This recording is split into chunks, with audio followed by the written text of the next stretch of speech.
বৃদ্ধের বিরুদ্ধে নাবালিকাকে ধর্ষণের অভিযোগ। উত্তর 24 পরগনার বসিরহাট মহকুমার হিঙ্গলগঞ্জ থানার মামুদপুর গ্রামের ঘটনা। 63 বছরের এক প্রতিবেশী দাদুর বিরুদ্ধে অভিযোগ উঠল 13 বছরের নাবালিকাকে দিনের পর দিন ধর্ষণ করার। এই নিয়ে শনিবার থানায় লিখিত অভিযোগ দায়ের করলেন নাবালিকার মা।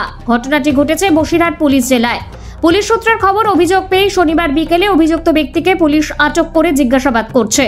নাবালিকার মায়ের অভিযোগ, তিনি প্রতিবেশী ওই ব্যক্তির বাড়িতে পরিচারিকার কাজ করতেন। সেই সূত্রে তার মেয়ের ওই বাড়িতে যাতায়াত ছিল।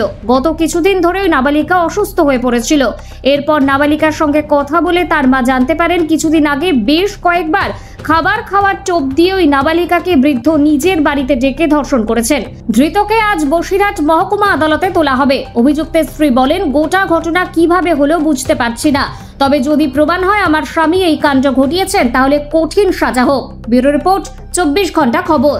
ওটা তো আমি তো কিছু জানি না, তা এর পরিকল্পনাটা কি তা আমি বুঝতে পারছি না।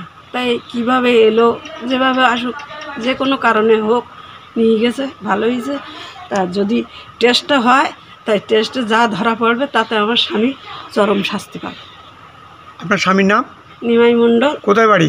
এই খাড়াপাড়া, মাহাতপুর খাড়াপাড়া। আপনার নাম? আমার নাম তুলসী মণ্ডল।